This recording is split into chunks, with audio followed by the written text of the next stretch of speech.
if you were just with me at the Ghost Train, you're now going that way to Alice in Wonderland. If you were just at Alice in Wonderland, you're coming with me this way. Off into the Ghost Train with Andy.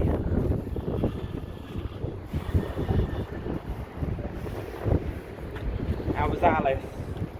Good. It was alright. Yeah. Cold. It's an icy chill in here. We have our own resident ghost called Cloggy. Hopefully we won't see Cloggy today, but we'll find out. Right, so we're going to go in the Ghost Train, and the Ghost Train dates from 1930, and just hark back to what was said in the original presentation at the start about ideas from Coney Island and American amusement park and so on. When this ride was originally put in, it was called what's called a pretzel ride, which is again borrowed straight from the American amusement park. And a pretzel ride is basically named after the shape of the track, but there are similarities between a ghost train and a pretzel ride. It's a ride where you sit in a little car and you go through a series of routes. Now, in those days, in 1930, the rides either lived or died by the number of tickets sold, and so obviously you wanted it to be popular. Pretzel didn't mean anything to anyone in the UK in the 1930s. And so they were looking at an idea for the ride. There was a film and a play called The Ghost Train out at this time that was quite famous, and then depending on who you ask, and as they pay my mortgage, I'll say the Thompson family came up with the idea of putting scary stuff around the ride before it was Ghost Train, which it did, and then it was an instant hit as a result.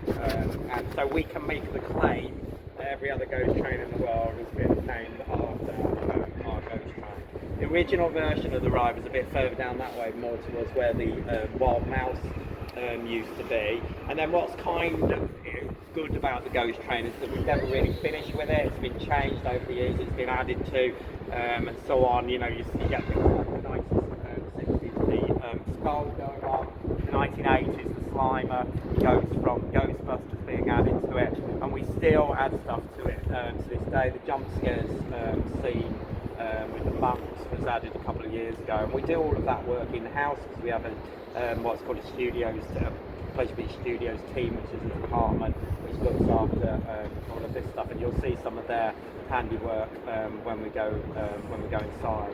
The sort of double level version of this and so on has a lot to do with a guy called Joseph Emberton, who was actually integral in a lot of the sort of key design aspects of Pleasure Beach. So things like the casino building, the fun house, you might remember, the old station for the PB Express, anything sort of Art Deco looking is really sort of down to him. But he was also a key person in the look at this ride. As well. We are going to go and have a look inside. I am going to try my best. You're going to get sick of me saying watch your head, think if you're told. I'll try and point out as many of the hazards as possible. One of the main ones though is as we go on the drop section there are bolts that stick through as part of the construction item. So be very careful and don't be the person that whacks their head on one of those. Okay? Cheers, Andy. And the new camera for this year? It has, yeah. Yeah. Photo. There's two in. There's one on this and another one on Alice in Wonderland. Alice, yeah. That's right, yeah. So we're going to take a step down and under here, and you're going to watch your head going.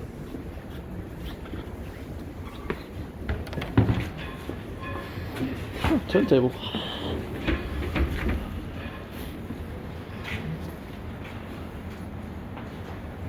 Guys, you alright? Move around a little bit. They might open it. They're doing some work before they manage to get one of the cars stuck on the turntable. Just watch your heads, guys, with those. And you'll notice that we have a little turntable here, which is just manually operated. Similar in some ways. Under the Alice, you should have seen a piece of track that they could just lift out and then drop back in order to get the cats on and off. And we've got a storage track here where we can put cars, but we also have a couple of maintenance sheds that we're going to have a look in, tucked away, hidden away in a second. Okay, so in fact let's have a look under there. Watch your heads as we go in.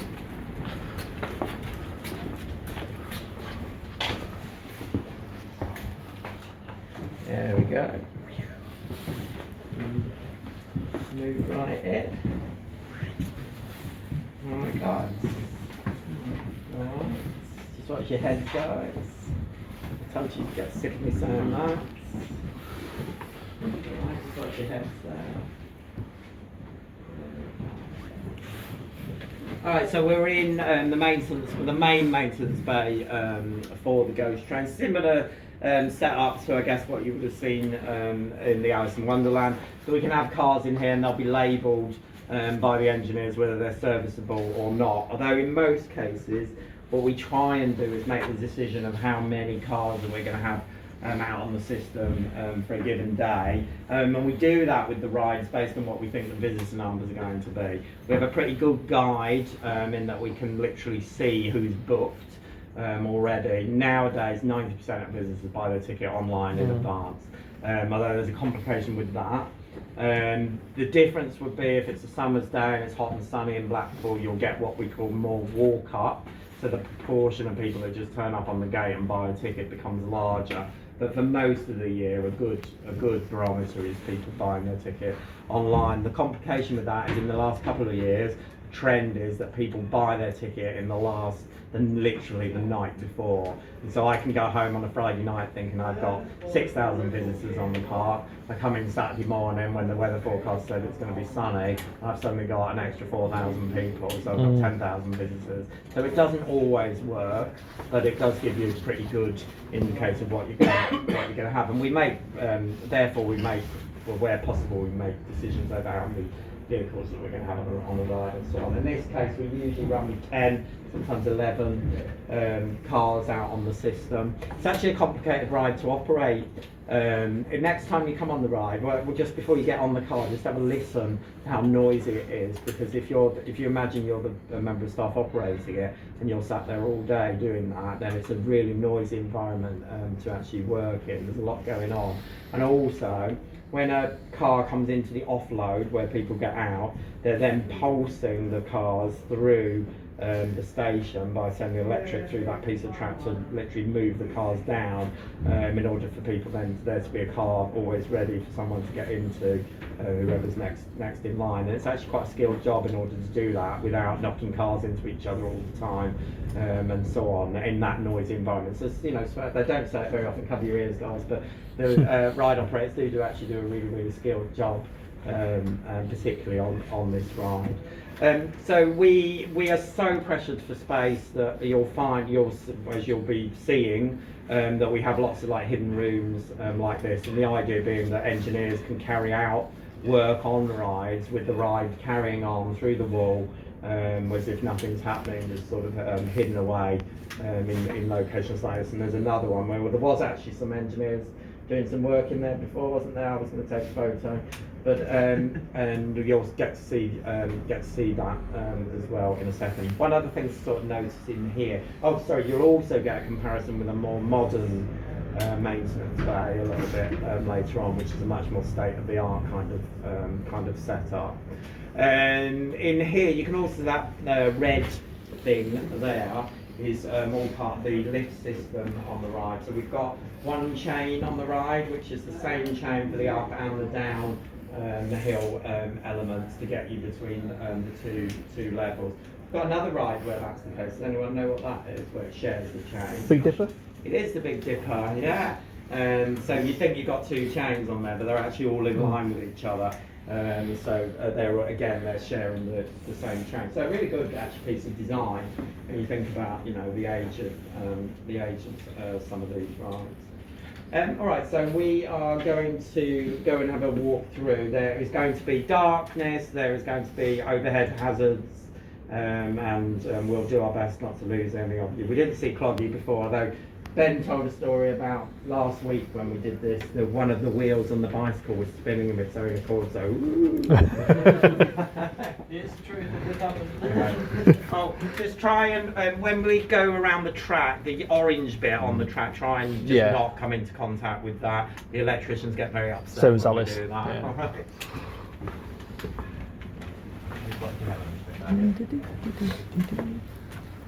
Who's got cats on his feet, guys? Duck.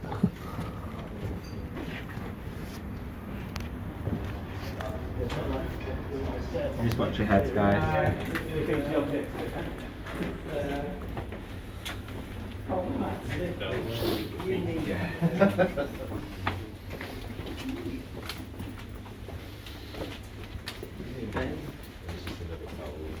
Yes, please. Hopefully not. Yeah, hopefully we'll. Oh, you love this. I do too. We have had like ghost investigators in overnight on a couple, and most haunted films in here as well, I think. Yeah, I think there's But our operators, well, I guess I shouldn't tell you this, but our operators were like winding them up, going upstairs and banging on sorts of bits and pieces. And the other thing that you'll notice is that how different it looks to when you're actually on the ride. And it is amazing what a piece of lighting and soundtrack and so on makes to do it. Again, dark rides are generally an illusion, and that's what that is in this case as well. You'll also, we're in section 4. The ride is split into 4 sections. We're in section 4, which is the last section of the ride. But you will notice that when we go around that corner there, there's you can see there's a curtain, black curtain hanging down. You're fine to open the curtain, stick your head through, and what you'll see is that that's section 1, where the boiler scene is. One of the things that I'm really proud of, I don't know whether, I can't remember whether I mentioned this outside, but the fact that we managed to get live actors into the ride for Journey to Hell is something that sounds so simple, but actually is really complicated to achieve in real life. We make use of the fact that you can cut between a section, so one actor can do 2 jump scares in 2 different sections of the ride by cutting through. So that's a nice little sort of benefit of that. And there's a lot of that at Pleasure Beach. You'll have seen when you were in Alice, when you cut through there. I think, did you go in the Grand National bit? I don't know. Yeah. And then this building that we're in is complicated because you've got the Ghost Train ride, but you've also got Wallace and Gromit ride. If the River Coves is running, you've got a River Coves ride stacked below Wallace and Gromit. This backs onto them. We've got a whole load of tunnels going around between them, which can have benefits in that Claire, who's on the tour, is the North Rides manager. The park's split north, south, and Nickelodeon land. She's got an office hidden away in here in the River Coves. The staff can cut through and get from one side of the park to the other side quicker. And so on. And then we also make use of those things when, again with Halloween, for horror walkthroughs, we use those tunnels as they're perfect for doing a scare maze. Whereas if we had to build that from scratch, it would cost an absolute fortune. So we're making use of what we've got. But from an operational perspective, you can imagine the fire alarm goes off in this building. Suddenly you've got riders on 3 different rides, all dotted out about throughout the whole ride. We've got a bar, we've got a shop, the Wallace and Gromit shop with people in it. We have to think about all of those things when we're doing evacuations and so on. So it's it can be, there are pros and cons, but it can be complicated. All right?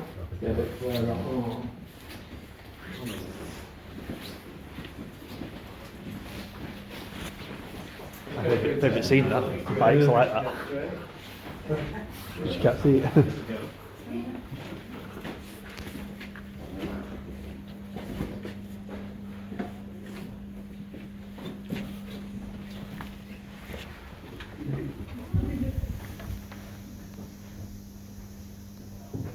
The boiler scene.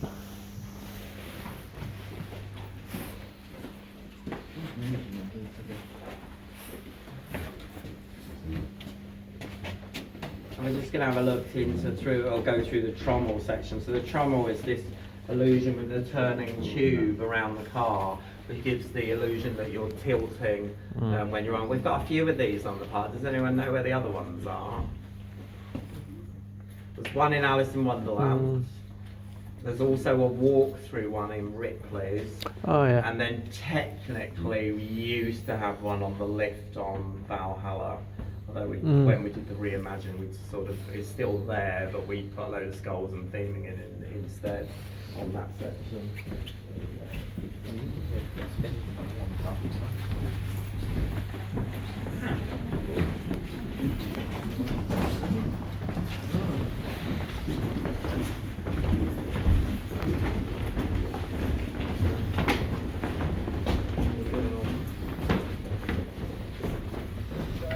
again, you can see like the simplicity of stuff and how effective it can be with the lighting and the noise. Those gates there just vibrate as the cars go past. It looks a bit different in the cold light of day. Just watch your heads, guys.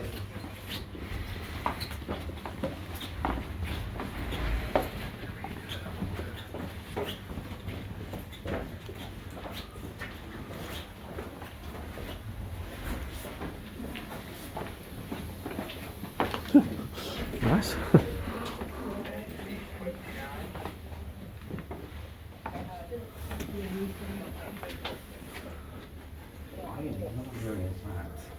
So PB Studios, who's our sort of internal theming and creative department, do a lot of this stuff. And what's nice is that sometimes they will use a member of staff and replicate them. And so this member of staff used to be the engineering secretary, and they remodeled. I'm just very pleased that she ended up in here doing this. But this happens quite a lot.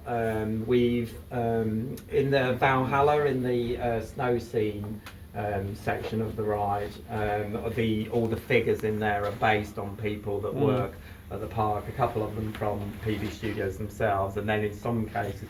It's a girl called Tuesday who appears on a lot of our marketing material, a very pretty girl with blonde hair. She actually had to have a whole body cast in order to make the main figure for the snow scene in there. But again, it surprises people, but a lot of this work is actually done in-house by our team. And then when we did put, as we go past here, when we did put actors in here, one year we put someone in the little bed down here to jump out on people, which is nice.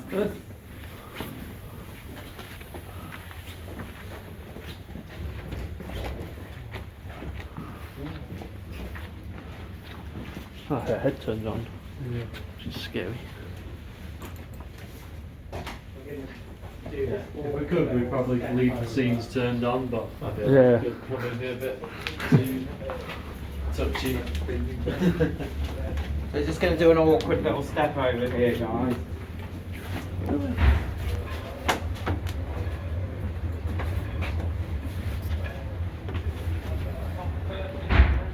Just watch your head. Just watch your head, guys.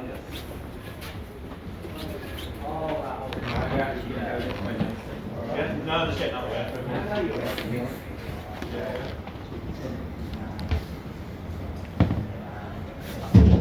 Alright guys, we've just been talking of PB Studios and they appear. Oh, cool. He's been singing your praises. Oh, right. See my email about Valhalla? Oh, I sent it to Dave Hines. Yeah, for the skulls. Yeah, Thought you were on the day. Yes, all good. Just come through here, guys.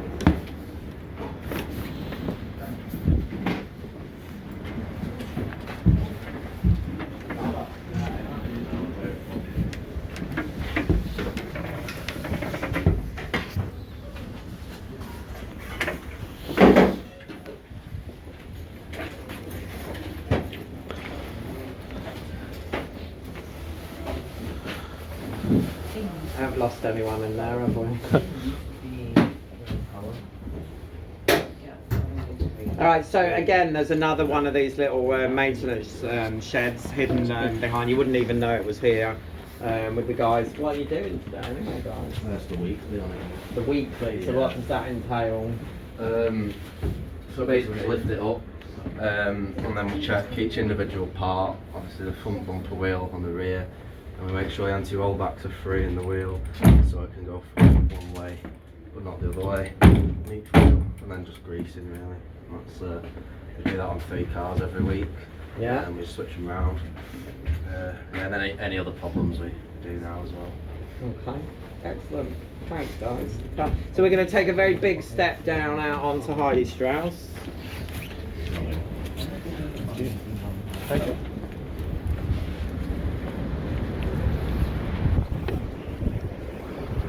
So that was a ghost train.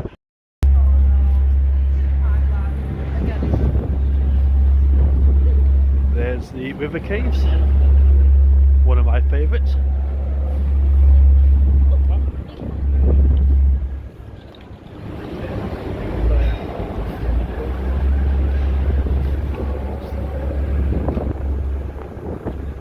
Unfortunately, we can't film a Victus, which is to the side of me.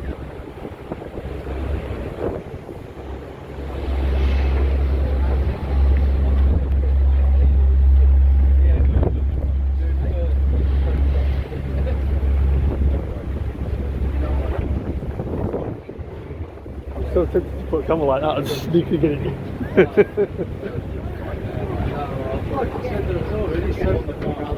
Yeah, I'd say locally is pretty much the same as that anyway. There's the Big Dipper. The icon. Slightly confusing.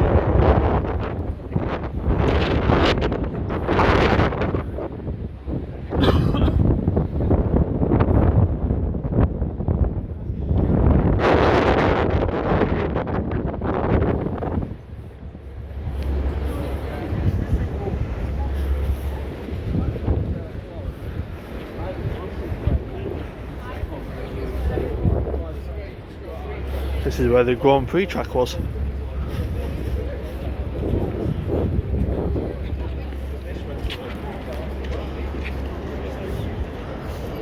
There is Icon.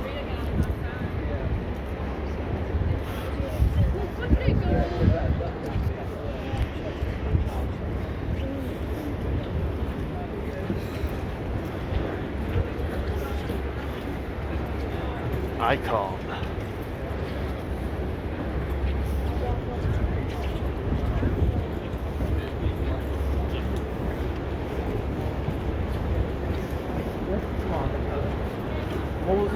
There's bobsleigh.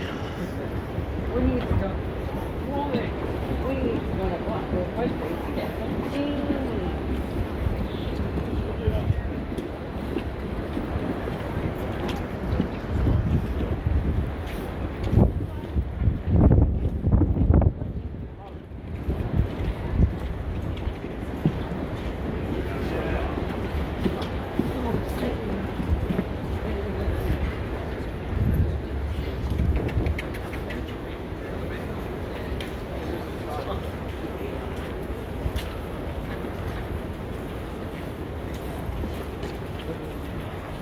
Revolution.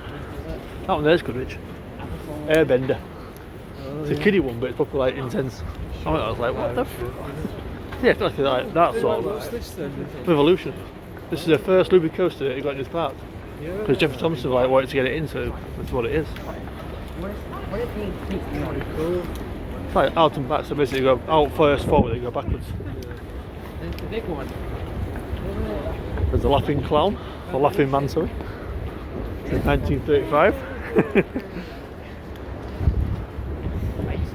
Blackpool icon, the Laughing Man.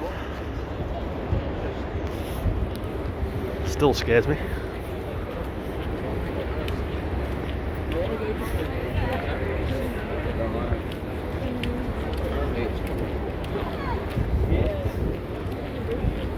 Yeah, so it starts up there, the station's here, drop down, loop, and back up to the other end and do it reverse. Yeah. But it tells you going backwards before it sets off. So like totally like does you in.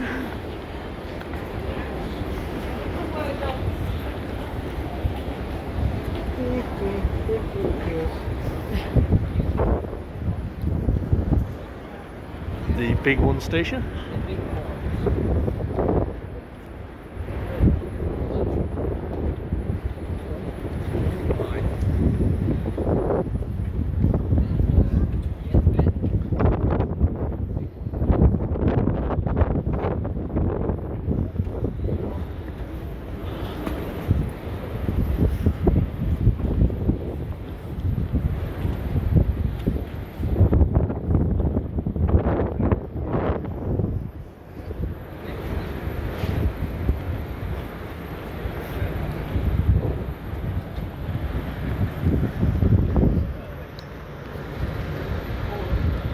Through the iconic Pepsi Max cans, which are now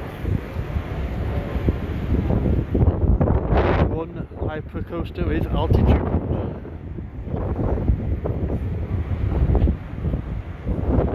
And there's the lift hill for the big one. So 235 feet to the top.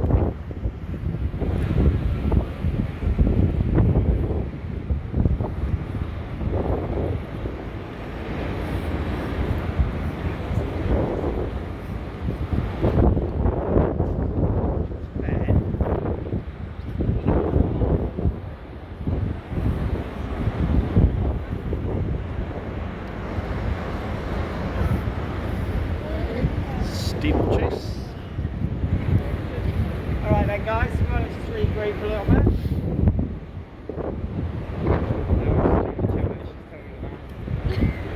It's not that far off. Yeah, maybe by the weekend.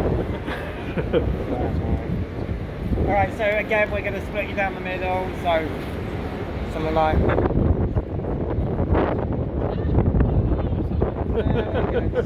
so half of you, well ish half, are going to the big one with Leanne, half of you are coming with me to the steeplechase, and then we'll move here, alright? Okay. We are going to go to the big one, guys. Let's go. The big one.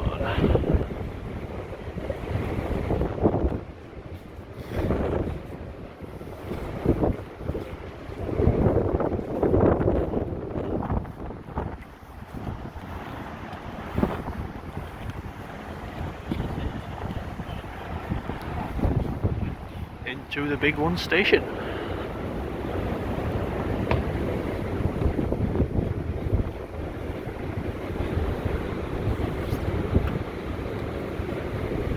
Thank you. Probably up there.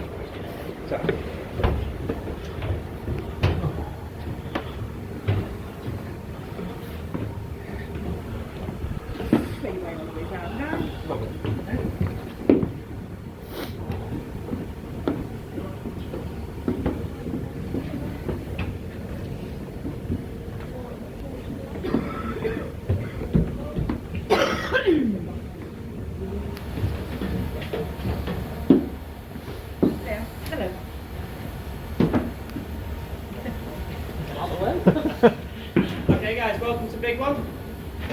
It's my favourite ride on park. I'm sure it's many of your favourite rides as well.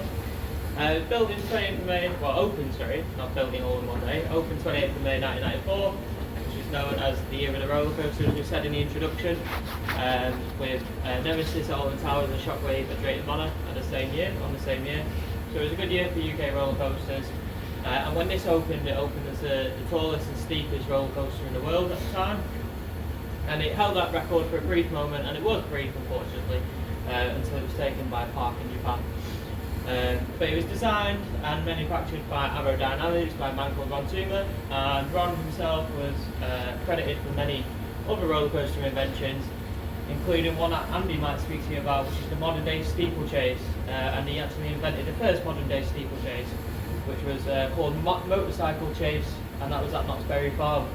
But more importantly, Ron designed the sister ride to this ride, which was Magnum XL 200 at Cedar Point. And as the story goes, Jeffrey Thompson at the time went over to Cedar Point and rode Magnum XL, and he loved it so much, and he said to Aerodynamics, I want one of these but bigger and better. And that's fortunately what we got. Over the years, we have changed the ride slightly. So in its penultimate season, in the opening season, sorry, the first drop was actually restructured and reprofiled, so it was less steep. It was a lot more tighter and steeper on the first drop when it first opened, and it was noticeable that it was quite harsh, and it was quite stressful for riders to go on the train as well. It was stressful on the train's chassis, so it was causing our mechanics headaches. So they made it less steep, and they pushed it out a bit further, which meant it was more comfortable ride experience for our guests, and there was also less work on the trains. And if you go on the ride, when you're going over the top, you'll notice that you don't sit directly in the middle of the supports, and in fact you do go a bit further out of the supports, and that's just because of that reprofiling that was done. And then a couple of years after the ride opened, what we call the return bend, which is the bit which heads over the fountains next to the Grand National, which brings you back towards the Big One station. That actually got reprofiled as well, and that was brought in a bit more tighter so that it didn't go further out. And the reason for that was because the wind was affecting the ride quite a lot in that area, so it slowed it down a bit too much. So we brought it tighter in, which meant we could operate in higher wind speeds, like today. I don't think it'd be going around today at all though. And it meant it was faster as well, so it passed the ride experience better for guests as well. And then over the past few seasons, a lot of you will know that we have retracked sections of the ride. We retract the sections which are the high stress areas, being next to the sea. the sea salt flying over and smacking into the steel, it causes a lot of wear and tear on the structure itself. So it's not ideal being next to the sea, but this ride's been here for 30 years and we want it to be here for another 30. You know, it's an iconic part of Blackpool skyline and one that we couldn't imagine without it now. So just briefly where we are now, we're in the maintenance bay now. So we call this maintenance, and there's 3 layers to the Big One station. We've got up station, which is upstairs. This is the maintenance, and then down at the bottom, it's got a very lovely name. We call it the pit. We don't really need to go down into the pit. It's just for storage of a train, but we rarely ever store a train. Some of you who've been to the park on these opening weekends, the March weekends, will notice that we only had 1 train. This train's just been put on yesterday, so this train hopefully will be ready sometime soon. And the mechanics are just working on assembling this train together for us. Behind you guys here now, all these panels right behind you, these are all the power and the brains of the ride. So over to the right, these panels here with computer screens on your guys' ride, that's what we call the RPLCs, and they're the brains of the ride. Like I say, they're the computers which power the ride. And there's actually 2 computers which constantly power the ride and are the brains of the ride. What they're doing, they are connecting to each other in what we call handshaking. So constantly those computers are checking for any problems with the ride, and if one of them finds a problem, it will shut down both and cause the ride to emergency stop, which is good for us because it's a constant fail-safe. We've got 2 computers checking for issues, all the ride sensors, everything goes through these computers here. And then over to the left, Oh, that rain. Good job you're inside. I know, yeah. What you expect nothing. Oh yeah, we're getting a bit wet under steeplechase. We're glad you're in here now. We've got the DMAG panels. It's called DMAG panels, it's called management DMAG. All those blue panels down there are what power the transfer of the ride. So what I mean by transfer is the system that we use to add and remove vehicles from the ride. And how that works is, if you've been up in the station, I'm sure you would have seen, we've got 4 big ropes in either corner. The track just lifts up, allows us to put a train in or take a train off, and then the track lowers back down, and that's how we power that. So yeah, I think I will go look into the station. Yeah. We'll go and have a look into the station now, guys. Stay off the heat. And the hail.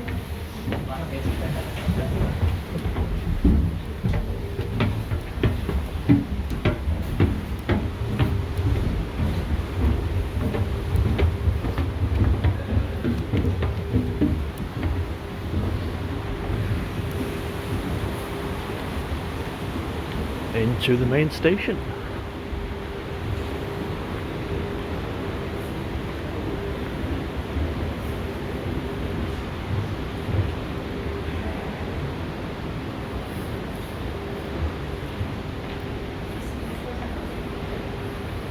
Yeah, feel free to take away the pictures and videos as well. With those trains that we've got now, they've got sandbags in them. Does anyone know why we put sandbags in the train? Weight. For weight, yeah. Why do we Testing. need weight? For testing it, yeah, it's a big part of it. If we didn't put the sandbags in it, the trains wouldn't make it back to the station. Right. It just wouldn't go fast enough. So we need weight in the trains for that reason. But another important reason is when we're doing our morning tests, we want to simulate the weight of a full train full of guests. And the reason we want to do that is that when it comes into a break room, we want to make sure that it's stopping efficiently, it's stopping where it should be. If that break is closed, with a train full of guests, should it stop where it should stop? And that's what we test every morning with every single break on both trains as well, to make sure that the trains themselves are stopping where they should stop and the brakes are also working as intended. If there was ever an issue with that, we would just remove the train from service, inspect the brake, inspect the train, and then we'll bring it in. We've got 3 sandbags per seat, which is, each sandbag is 25 kilograms per sandbag, so 75 kilograms per seat, works out about 2,250 kilograms per train, 90 sandbag, which is, I'm sure you can imagine, a lot for our operators. We do have 5 operators on it, so normally we just do a section each of sandbags. So 18 sandbags each, which doesn't work out that bad when you're actually doing it. But it is work out. We put them in every night and we take them out every morning. So yeah. Anyone got any questions? How high is up to a building? Oh, sorry. How high is it from bottom to top? The height? The building or Yeah, the the building. I'm not too sure to be fair. But yeah, but I'm guessing you'd be in line with about the 50 to like 60, 70 foot. Yeah. It's quite a tall building. It needs to be this tall. It is shaped this way so that we can have our transfer track go up all the way to the top. If we were ever lifting it to the top, though, we wouldn't have a train here. It will clear it, but we just don't want to risk it. It was actually designed by my sister, the owner.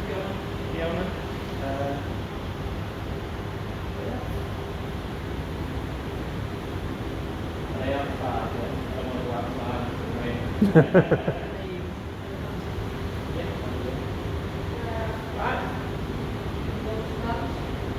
Yeah. Right, we'll go get some pictures. Put some pictures of the guns if you want, guys.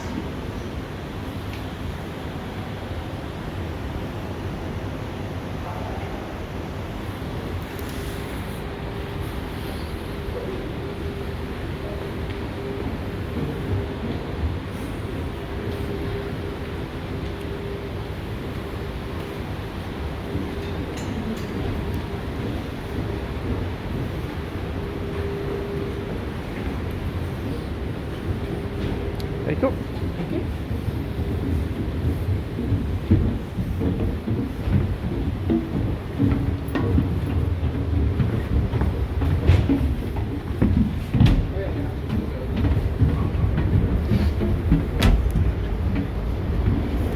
Cheers.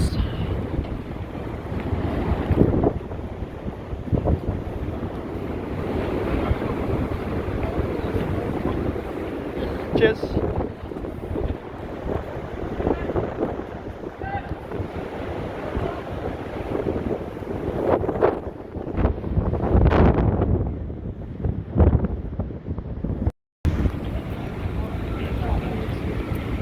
Yeah, it's got carbon tax down.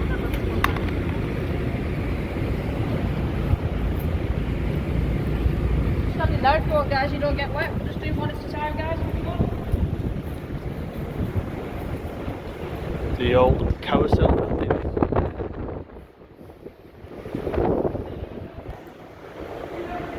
Big one, hypercoaster with altitude.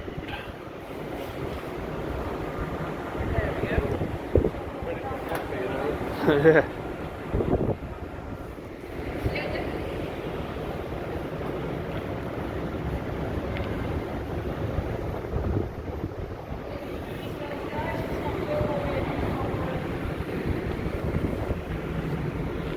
And vice versa. So if you've just done a quick one, you're in Leeds, go to the steeplechase.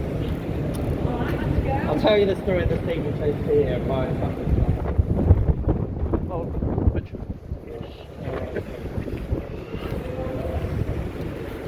Alright, so steeplechase. You gotta go up. Yeah, that's good. Alright, so we're going to go and have a look at the steeplechase in a minute. Hopefully, Doc Imagine just dodged the rain on the last one. So hopefully, we'll dodge the rain again. What's nice about the steeplechase is that there's this whole sort of genesis story of Coney Island. So, has anyone been to Coney Island? So Coney Island, it's an amusement park just outside New York. Although it's not one park, it's actually three parks that are right next to each other. It's always been like that. They kind of compete against each other. And then they've also got a roller coaster, a famous wooden roller coaster called the Cyclone. Which if you think of a wooden coaster in America, you're probably going to think of that one. It's kind of an iconic ride. All of these sort of operate independently next to each other. And then 100 years ago, there was a park there. One of the parks was called the Steeplechase Park. And if you Google it, you'll see a fantastic photo of a ride which is very similar to the steeplechase that we've got here, but with an 8-lane version with all these people in Victorian clothing all riding on this coaster. That got simplified in the end and went from 8 lanes down to 4 lanes, and then Steeplechase Park as a park there lasted until the 1960s. So it's kind of again a nice link with us. Our steeplechase ride came in 1977. It was part of it was support through Aerodynamics, who at the time was a big coaster manufacturer. Ours wasn't the first, but there's only 2 of these ever built. The first one was the year before at Osprey Farm, a park in California in America. They had a version which was motorbike themed and had 4 lanes. And bizarrely, the motorbikes on it for the first 4 years of incorporation, they would have 3 motorbikes put together. So if you imagine 3 of our horses joined up in a line, that's how riders would ride on the ride. It didn't last very long, about 4 years, until they changed it into a more familiar ride for ride enthusiasts, which is one of the wacky soapbox races, which is where you were sat basically like in a kind of boxy log flume bar on top of the track, exactly the same track as our steeplechase ride. And that ride lasted until the mid-90s before it was removed. So ours is now the only one of its kind left. We're going to go and have a look underneath the ride, and you'll have a new appreciation of how big the station is at this ride. So follow me.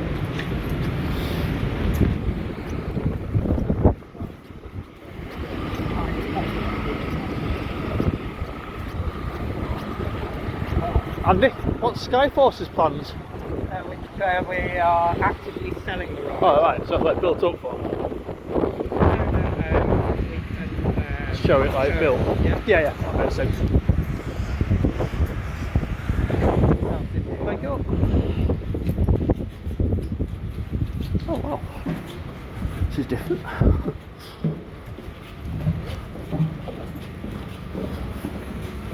It's quite wet in here because obviously the station isn't quite sealed. Yeah.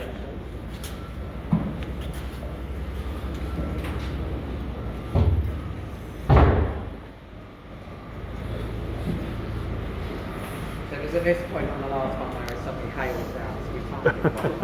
Let's hope we do the same. So feel free to have a little look. Obviously the station brakes are all above us at the moment, running through. It's a series of brakes to take the horses through the station. Hopefully if you've been on the ride this year, you'll notice it's a little less severe on that first brake. As you come into the station, we've done a little bit of work on that, and we've done quite a lot of changes to this ride over the years. It used to have what we call more block sections on the ride, which we simplified the ride. And in a moment, when we go outside, I'll show you one of the blocks that we've had. So a block normally would be a stopping point for one of the horses on this. So if you can imagine, the brakes for a block on this ride are about this long. So if you can imagine someone hits the E-stop, and the horse is going at full tail, and you've got to stop the horse in that distance of the brake, it's going to be a pretty abrupt brake. So that's one reason why we simplified it. We also made some modifications to the horses, so that you'll notice on the horses today there's a rubberized mane on the horse. And then the things that you hold on to are shaped in a way that if there is a sudden stop on the ride, then you're not going to headbutt anything and knock your teeth out. Okay, so that was another modification that we made. And then the other thing that would be sort of unseen to you is that we did quite a lot of work on the PLC for the computer system that runs the ride. And you would have just seen on the big one how sort of complicated those things can be. But if you can imagine 1977 when the ride went in, the upgraded version basically is that the engineers can come along if there's a stoppage or whatever, and they can look at a screen and immediately see what the issue or what the problem is, as opposed to trying to figure it out. So it's one of those rides that we've done quite a bit of work on over the years, and we're proud of it, being the only one now left in the world. Arrow got bought out in the end by S&S, who in turn are owned by a Japanese company, and so on. And so they've tried to kind of resurrect this idea a few times. The most sort of common thing you might see is on cruise ships, where you get a roller coaster on a cruise ship. It's a thing that's happened. They are different because although they're single rail, they're powered coasters as opposed to being like this one. And then depending on your dividing now on the basis of whether you like this ride or not, but if you're a ride enthusiast, you might like it because it's the only one open in the world, or you may hate it because it takes up an awful lot of space that could be something else in the past. So people tend to fall into those two categories when talking about the sticky track. But I like it, so there you go. Let's go walk outside. It's not raining. Yeah. You might notice that on this ride there isn't a transfer track like you've seen on. I mean, you saw little transfer tracks on the Ghost Train and Alice, and you'll have seen what in the big one and so on. On this ride, we actually crane the horses on and off just at that end of the station, the area outside where the entrance to the go-karts used to be. That's where we do that. And then these kind of things that you might see, you'll see one of these on Icon as well in a little bit. It just means that there's somewhere that isn't on the track. If they wanted to do some work on the wheel assembly to check it's all aligned and so on, then they can use these sections. The one on Icon's a lot cleaner now.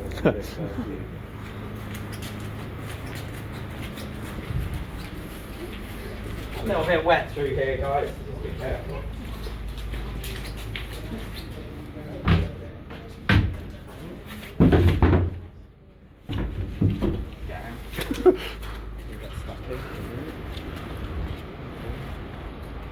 You're right. You're gonna do a weird thing where we just go back on ourselves.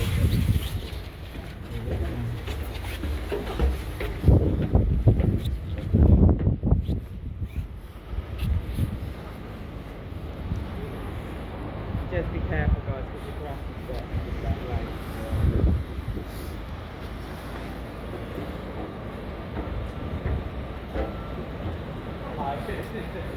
Good photo. A little.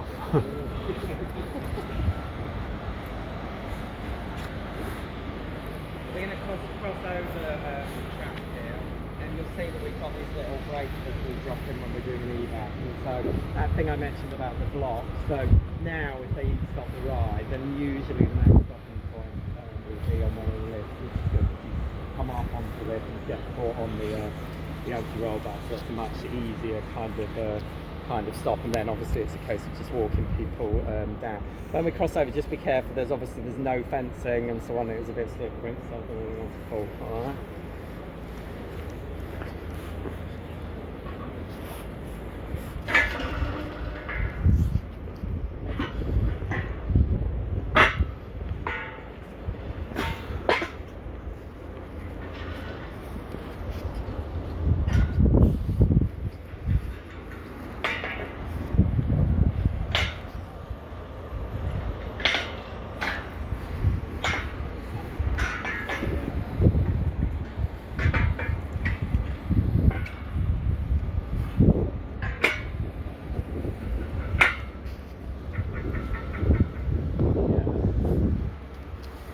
Right, so we'll take a walk around one of the blocks where we've done the modifications, so you can see exactly what I mean. And again, all of these things that we're doing ultimately to make the ride safer, but also to try and ensure that the modern day sort of things operate in that way. We're going to walk down here. Don't be the person that said so.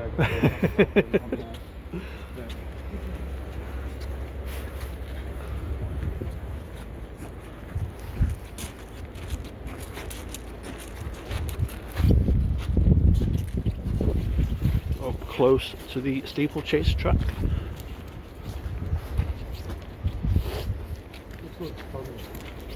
Yeah, but it is really jolty and yeah.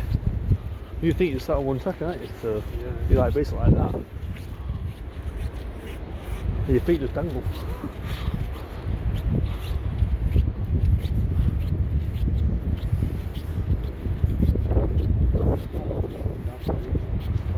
I know.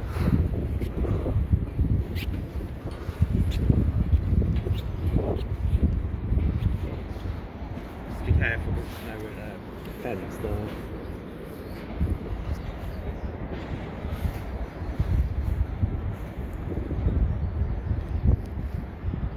Just be careful because there's no fence there, so just be aware of what's behind you.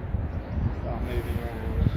You see what I mean now about the length of these? So if you can imagine that these were brakes before. If you've got a horse coming full power into one of these, then it's going to be a very abrupt stop. So that's why we did that. A couple of things to notice. The track itself on this ride, I can never remember which ones, but 2 out of 3 tracks have got like critical features in the power line goes through one of the tracks for the ride, and then also the air line goes through one of the tracks for the brakes on the ride as well. I can never remember which ones, which is why I'm not an engineer. So, we also have this area of the park is one of the most tree-heavy areas of the park, which from a roller coaster point of view is not good, in that we have to monitor all the trees around the park. You can see where stuff's been cut back and so on, and we have to log, not literally log, but log those changes that we make, and because basically they're what we're trying to avoid. And you can imagine on there, let's say when it's windy, you don't want somebody that's riding a ride to get halfway around and get a branch in the face, whatever. So on this ride particularly, that's something that we have to be quite aware of. And then over there, that bush, there is a Russian vine which grows in the main season to the point where we're cutting it back every single week to stop that from happening. That's why the Russian vine grows, because Amanda likes the Russian vine. So that's why we've got a Russian vine there. So there you go. This is also one of those rides where again, we decide how many lanes we're going to run on a normal off-peak day. We'll run 2 lanes, and then on a busier day we'll run 3 lanes on this ride, which means usually the yellow lane that doesn't run if there's going to be one closed. This causes enthusiasts when they come over from America a great deal of stress, because they treat each one of these as 3 individual coasters for their coaster counts. So we try and accommodate them when possible, so they can get all 3 rides. But there you go. Alright, so we're going to go back the way we came. Just be careful getting down those stairs.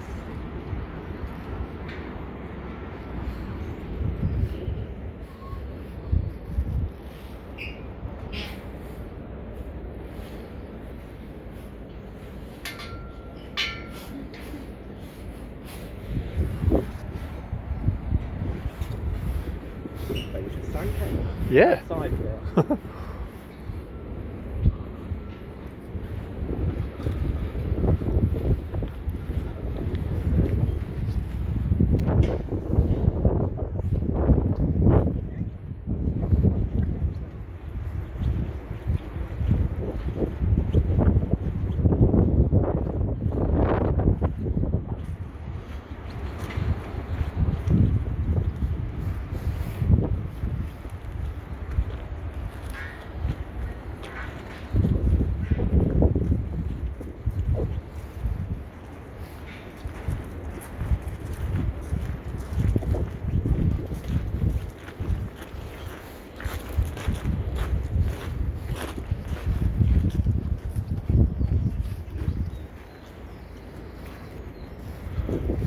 Take it out and going that way. Got the poor sheep. They're not strokeable though, because they're like not very woolly either. fibre stuff. Yeah. Well, we discovered that when we did the fan club event. We did a picnic in here. Oh, right. It actually was raining.